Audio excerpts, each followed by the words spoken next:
For those just trickling in, or for those who have been here enjoying our banter, welcome. We are here with Ilana Zur at AutoLeadStar. I'm Ryan Girardi, and also with us is the infamous Mr. Jeff Kershner. How are you today, guys? I didn't know we were live, and I'm sitting there talking about how I taught myself how to kiss. That's pretty yeah, I know. I was laughing. Thank you, Ryan. That's what we're all about here. Ilana, welcome back. Love having you back once again. How are you? It's great. Thank you. Love being back. Yes, and we've got a nice little discussion lined up around decluttering your website, tightening up those VDPs.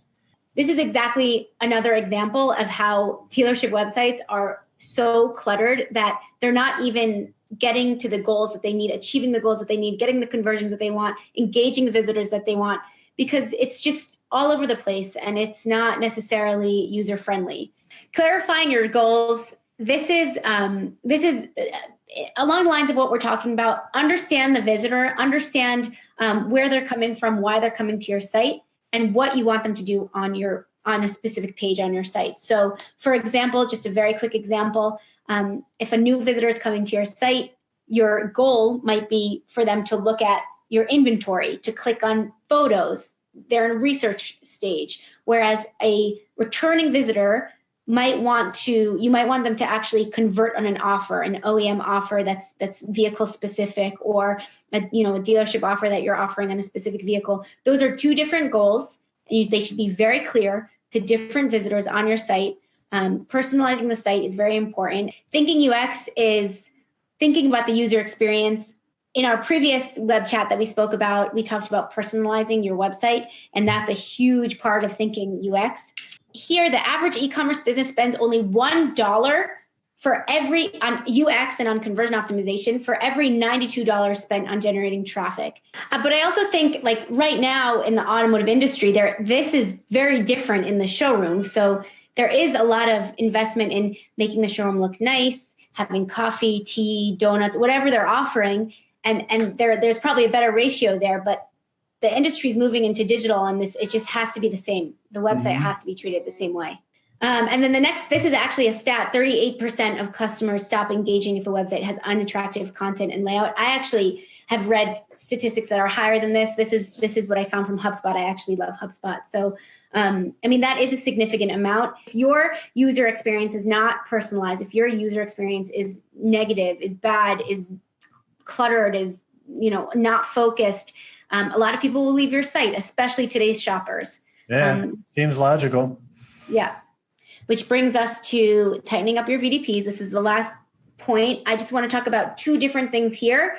One of them being maximizing for engagement on your VDPs and conversions, and then also tracking that correctly, which is also a big discussion in automotive today. How did you get interested in this? What's maybe the short story behind why you're interested and how this fascinates you? In general, I came from digital marketing outside of automotive. I worked in a company that did conversion optimization for e-commerce sites. Way before that, I actually ran a bartending agency where the website was so bad, it was like the first thing I wanted to do was optimize the website, get a newsletter out, get people to sign up for the newsletter. Like that's really where it started. And then I started working more and more in this. What's wrong with this picture here? Let's start there. Yeah, that little tray at the top, I love the information in it, the checklist, right? These are all reasons that, you should like the dealership. But goodness, it is god-awful ugly. I'd be afraid to know what this looks like on a mobile device. So you've got to clarify your goals. Are you also saying that event tracking should sort of bleed into the goals? So establish certain goals, and maybe that goal is determined upon different points of event tracking. An event should be who saw the video until the very end. Another event should be who started the video. So then you can see how many people of the people who started the video who watched it till the end. If no one's watching it to the end, change the video. No one likes the video, or it's too long.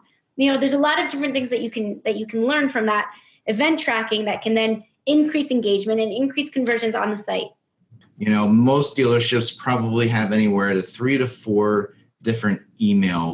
I think you're making excuses for dealers. The fact of the matter is, I got a completely irrelevant piece of information. I get it. I get it. Related to the website. From a technology standpoint, yeah, it's tough, and that's why we've got a CRM company that we send out email campaigns to, and then the OEM comes out and goes, "Well, you need to send out email campaigns through this, but you can't upload any prospects."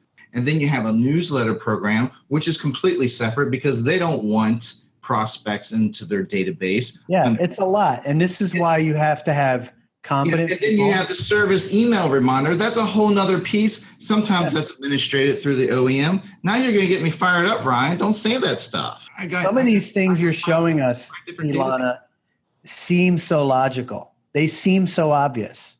But as Jeff's pointing out, it's hard as hell to make it work perfectly. It's impossible to make it perfect. There's too many nuances in databases and whatnot.